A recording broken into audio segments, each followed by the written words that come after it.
The child I ignored became the headline that broke me. Welcome to our channel, where every story carries a heartbeat. If this one moved you, take a moment to let us know where you're watching from in the comments below. We love seeing how these stories connect hearts across the world. And if you haven't already, subscribe and turn on the notification bell, because tomorrow we'll share another powerful story, one that might stay with you long after it ends. This journey of stories, emotions, and reflection is one we take together. Thank you for being here. You're part of something special. It started as just another rushed morning.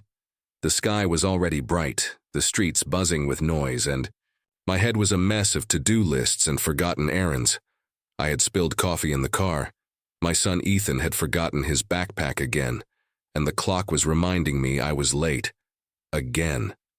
I wasn't thinking about kindness or patience. I wasn't thinking about anyone but myself. I parked near the corner of 5th and Willow, the usual shortcut I took when traffic was bad. As I stepped out, I heard a tiny voice behind me. "Excuse me, ma'am, do you know where the library is?" Annoyed, I turned around quickly, already forming the words "I'm in a hurry" in my mind. But what I saw stopped me, just for a second. She was maybe 7 years old, barefoot, her dress worn and stained, and she clutched a faded stuffed rabbit to her chest like it was all she had left. Her hair was messy, windblown, and her cheeks were smudged with dirt, but her voice was soft, polite. Her eyes were wide, not frightened but tired, like she'd been walking a long time. Still, I let my stress speak for me. "I don't have time." "Right now," I snapped. "Ask someone else." She blinked. Her lips moved like she wanted to say thank you anyway, but nothing came out. She turned and walked away, her small figure quickly swallowed by the crowd. I stood there for a few seconds, feeling something strange in my chest, a tension I couldn't name. But then I shook it off. I'm late, she'll find someone else, and yet the whole day I couldn't stop thinking about her. Her voice, so soft. The stuffed rabbit, her bare feet on the hot sidewalk. Something about it all didn't sit right. I tried to distract myself with meetings, emails, school pickups, but she kept coming back. That one moment, barely 30 seconds long, kept playing in my mind. Later that evening, I sat down with my phone, scrolling through local news the way I often did while dinner simmered on the stove. Then I saw it. Missing child. Lily, age 7. Last seen near 5th and Willow. I froze. It was her. The same tangled hair, the same stuffed rabbit. I dropped my phone. My heart was racing. I called the number immediately, told them everything. The time. The corner, what she said, what I said. They thanked me, but their tone wasn't hopeful. And in that moment, something broke inside me. A split-second decision, a cold response, and now a child might be gone. Not because I couldn't help, but because I didn't. I barely slept that night. The moment I saw her face in the news, Lily, age 7, holding that stuffed rabbit in the photo, I felt the ground shift under me.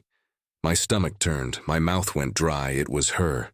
The little girl I brushed off like she was an interruption. Now she was the headline I couldn't ignore. All night I kept hearing her voice. "Excuse me, ma'am, do you know where the library is?" Not "help me," not "I'm lost." Just the library. Something so ordinary, so easy to overlook. But now it wasn't ordinary. It was a clue, a breadcrumb from a child who had no one else to ask. I replayed the moment again and again. How I looked at her. How quickly I dismissed her. Not even a full minute, and yet it might have been the most important minute of her life. And I blew it. The next morning I waited by my phone hoping for an update, anything. I even called again, asking if there was news. The officer was kind, but his tone was heavy. "We're doing everything we can, ma'am," he said.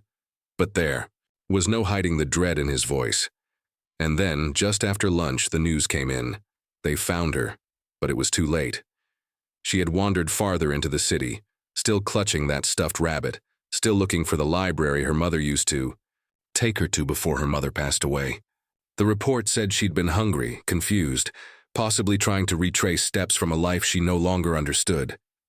She walked into the street, and the driver never saw her. I dropped everything I was holding. I sank to the kitchen floor and cried, messy, broken, gut-wrenching sobs. I didn't even realize I was screaming until my son Ethan ran in scared. "Mom, what's wrong?" I couldn't answer. I couldn't speak, because I had failed a child. Not my own, but someone's. I kept thinking, what if I had stopped?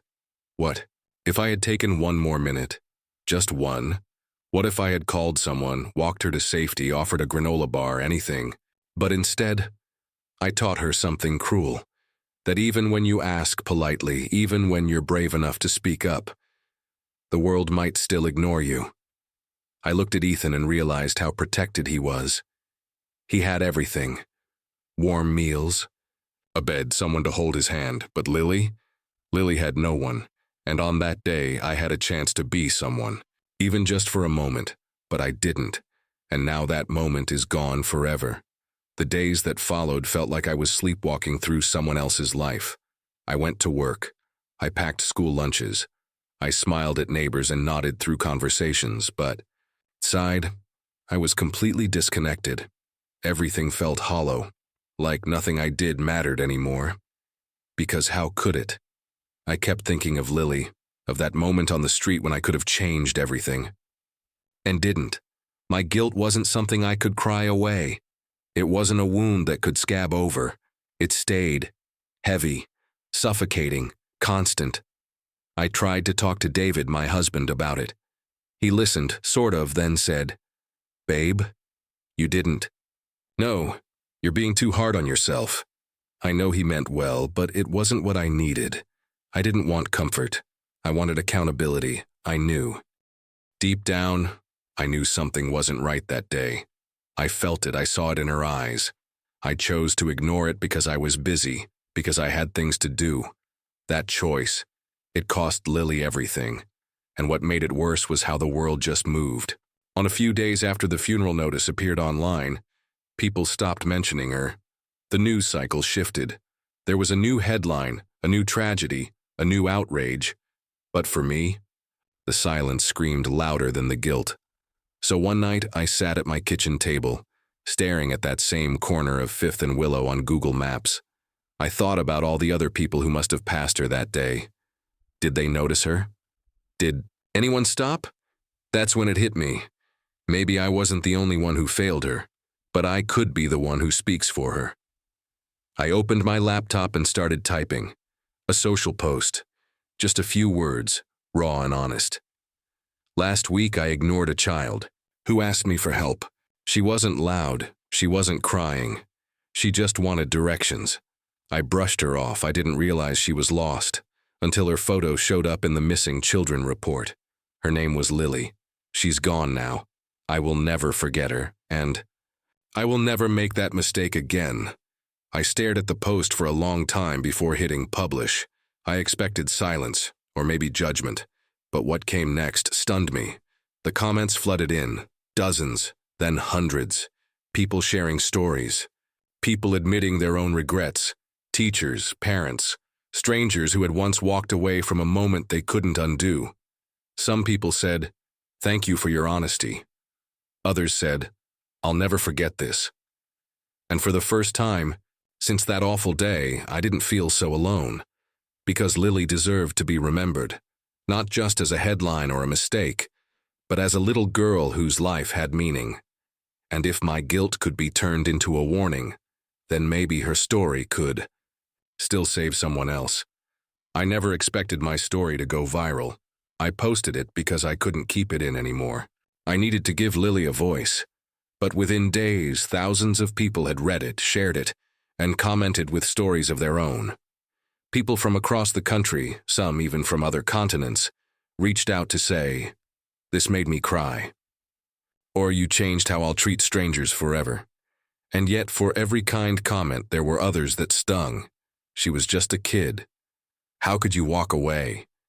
You're the reason she's gone. If it were your child, would you want someone to walk past them too? I didn't argue. I didn't defend myself. Because they were right, I carried that guilt every second. And maybe I always would. But something unexpected happened too. Something I didn't anticipate. Parents began telling their kids about Lily. Teachers printed my story and used it in class discussions. One woman messaged me to say her son, after reading my post, gave his lunch to a homeless boy sitting outside their school. For the first time, I realized that pain could become purpose. That even heartbreak, even the kind you'd trade your soul to undo, could mean something if it opened someone else's eyes. But not everyone was supportive. At dinner one night, I told David how the story had reached over 2 million views. I expected him to be proud, or at least moved. But he just sighed. "I think you've punished yourself enough," he said. "You're turning this into some crusade and it's messing with your head." I stared at him across the table, the same table where Ethan used to eat his cereal, while I scrolled through the news. Back then, we lived in a world where Lily was still alive. Now, we didn't, and I couldn't pretend otherwise. "This isn't punishment," I told him. "It's the least I can do." He didn't answer. Just looked away. I couldn't blame him. Guilt changes people, and sometimes it doesn't just haunt you. It isolates you. But I wasn't going to stop. I couldn't. So I started reaching out to organizations that support lost or homeless children. I offered to share Lily's story with their teams, their donors, their volunteers. Some invited me to speak. Others asked if I'd write a longer piece. I said yes to everything. Every word I wrote, every sentence I spoke, felt like a thread connecting me back to her, to that moment on the sidewalk where I failed her. I couldn't save Lily. But maybe, just maybe, her story could save another child, and I promised myself I would never walk past again. Weeks passed, then months. The world moved on, as it always does. New headlines came, new faces, new heartbreaks, but Lily never left me. I carried her story like a quiet ache, present even in silence. I kept writing, I kept speaking, I kept telling the world, listen to the quiet voices, don't ignore the ones who don't scream. And though my grief didn't lessen, it transformed. It stopped being just about guilt and started to feel like responsibility. One Saturday morning, I was at a community park. I had agreed to speak at a small event organized by a local shelter for at-risk children. I stood under a white canopy, telling Lily's story once again, this time to a group of parents, teachers, and volunteers. I watched as their eyes shifted from casual interest to stunned silence. Some cried, some couldn't look away. After the event ended, I stepped away from the crowd to sit on a nearby bench, needing a moment to breathe. That's when I saw her. Not Lily, but a girl who looked just like her, barefoot, messy-haired, holding a stuffed animal that had clearly seen better days. She wasn't crying. She wasn't begging. She was just sitting under a tree, alone, quietly watching the other kids play. My heart stopped. I walked toward her slowly, careful not to startle her. "Hey," I said gently, "you okay out here?" She looked up at me with eyes that felt too familiar. "I'm waiting for my brother," she said. "He's inside getting food." I sat beside her on the grass. "That's a cool bunny you've got." She smiled faintly and nodded. "His name's Button. He doesn't like crowds." I don't know what it was, her quiet, the stuffed animal, the way the sunlight hit her hair. But something about her cracked me open all over again. I swallowed the lump in my throat and nodded. "You know," I said, "when I was little, I had a bear named Charlie. He didn't like people either," she giggled. "Button and Charlie should be friends," I laughed. And for a moment, everything slowed down. The noise faded. The pain eased. Her brother came out a few minutes later, holding a paper plate of food. He thanked me for sitting with her. I watched them walk away, her bunny bouncing at her side. And I realized something. I had shown up. This time, I didn't walk past. I didn't ignore the quiet child on the edge of the crowd. I saw her. I heard her. And though it would never undo what happened with Lily, it reminded me of something vital. We can't rewrite the past, but we can choose who we become in the next moment. That day, under a tree in a sunlit park, I found a piece I didn't know I needed, and I knew Lily would have wanted that. If this story touched your heart even just a little, we'd love to hear from you. Please share your thoughts in the comments below. Have you ever experienced a moment where you could have helped someone but didn't? Or maybe you did stop, and it made all the difference. These moments matter more than we realize. Tell us where you're watching from, and whether this story reminded you of anyone, a child, a stranger, a decision you still think about. Sometimes sharing your voice encourages someone else to open their heart too. Do you believe a small act of kindness can truly change a life? What would you have done differently if you were in her place? We read every single comment, and stories like yours help build a community where compassion lives at the center. And if you'd like to hear more real, raw, emotional stories like this, don't forget to subscribe and turn on the bell. Tomorrow's story might just be the one that stays with you, so go ahead. Type your thoughts. Your voice matters, and thank you truly for listening.